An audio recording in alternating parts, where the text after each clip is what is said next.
లడ్డూ ప్రసాదం తయారు చేయడంలో కూడా నాణ్యత లోపించింది. దాంట్లో కూడా వాడే ఘీ నాణ్యత లేని ఘీ వాడుతున్నామని చెప్పి నేను ఇందాకనే చెప్పాను. ఘీ నాణ్యత కోసం అని చెప్పి ఇదివరకు ఒక ల్యాబ్ లేదు. మేము మా ప్రభుత్వం అధికారంలోకి రాకముందు ఆ ల్యాబ్ వాళ్ళు every time 2 times 3 times check చేసినాకనే మనకి ట్యాంకర్స్లో వస్తుంది లడ్డూ తయారీ ఘీ మొత్తం. అది టెస్టులు చేసినాకనే క్వాలిటీ బాగుంటేనే అన్లోడ్ చేస్తారు, లేకపోతే రిటర్న్ పంపిస్తారు. లోగడ ఎన్నిసార్లు ఆ విధంగా రిటర్న్ చేశారో నాకు తెలియదు. కానీ మా ప్రభుత్వం వచ్చినాక 2019 నుంచి 24 వరకు కూడా నా ఉద్దేశం సుమారుగా ఓ 10 సార్లు ఆ విధంగా ట్యాంకర్లు రిటర్న్ పంపిన దాఖలాలు ఉన్నాయి. ఇది క్వాలిటీ బాగాలేక.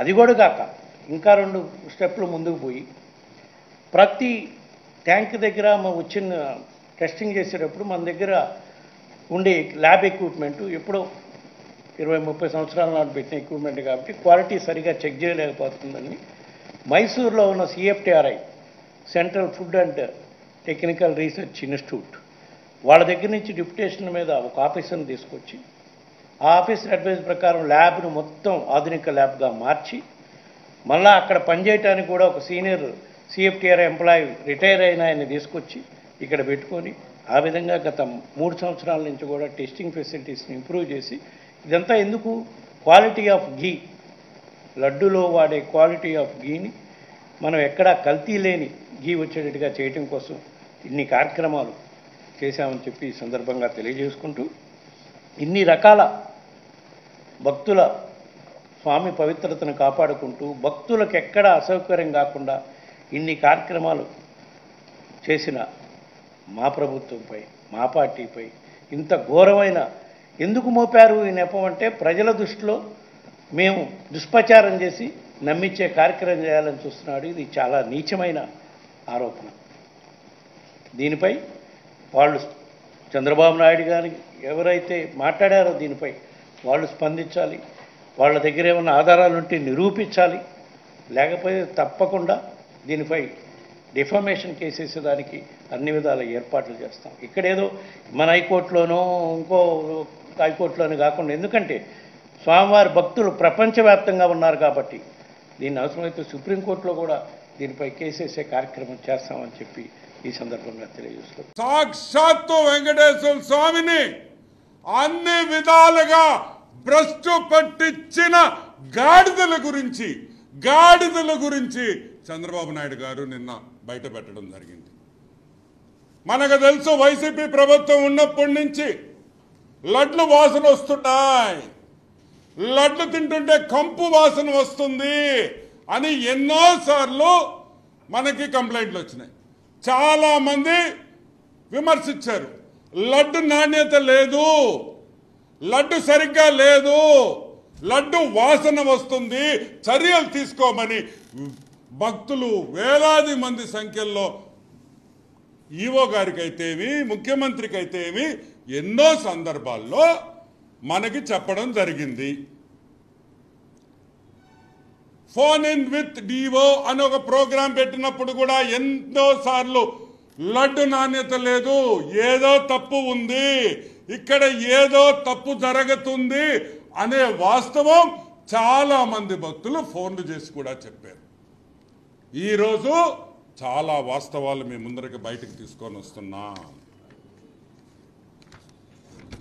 NDRI రిటైర్డ్ ప్రిన్సిపల్ సెక్రటరీతో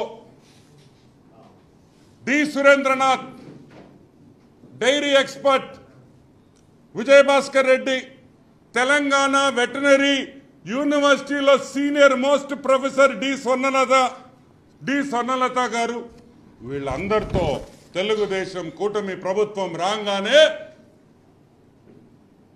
ఒక కమిటీ వేశాం. దేనికి వేశాం ఈ కమిటీ? అసలు ఎందుకు లడ్లు బాగలేదు, అసలు ఎందుకు ప్రసాదాలు బాగలేదు, అసలు ఎందుకు అక్కడ పెట్టే భోజనాలు ఎందుకు సరిగ్గా లేవు, ఎక్కడ లోపం ఉంది అని ఈ ముగ్గురితో ఒక కమిటీ వేశాం. సీనియర్ మోస్ట్ ప్రొఫెసర్స్, ఇండస్ట్రీలో చాలా నాలెడ్జ్ ఉన్నవాళ్ళు, చాలా తెలివి ఉన్నవాళ్ళు, సబ్జెక్ట్ ఉన్న వాళ్ళతో వేశాం.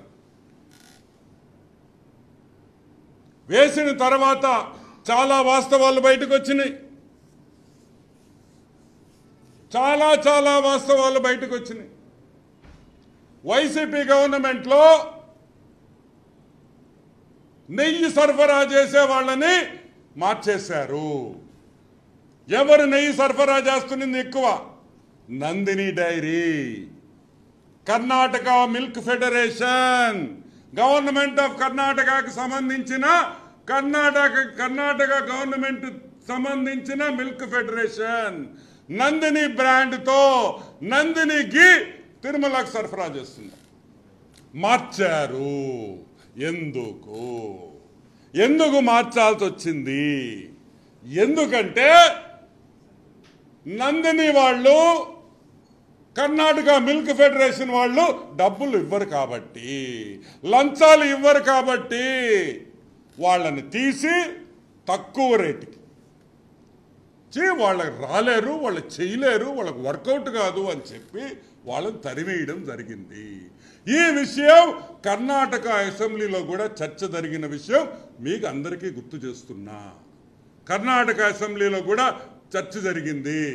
ఎందుకు మేము పంపించేకి మేము తక్కువ రేటుకి లాభాలు లేకపోయినా మేము పంపిస్తుంటే కూడా తీసుకోవటం లేదు అని అసెంబ్లీలో, కర్ణాటక అసెంబ్లీలో దీని మీద చర్చ జరిగిందని కూడా మీకు మనవి చేస్తా ఉన్నా. ఈరోజు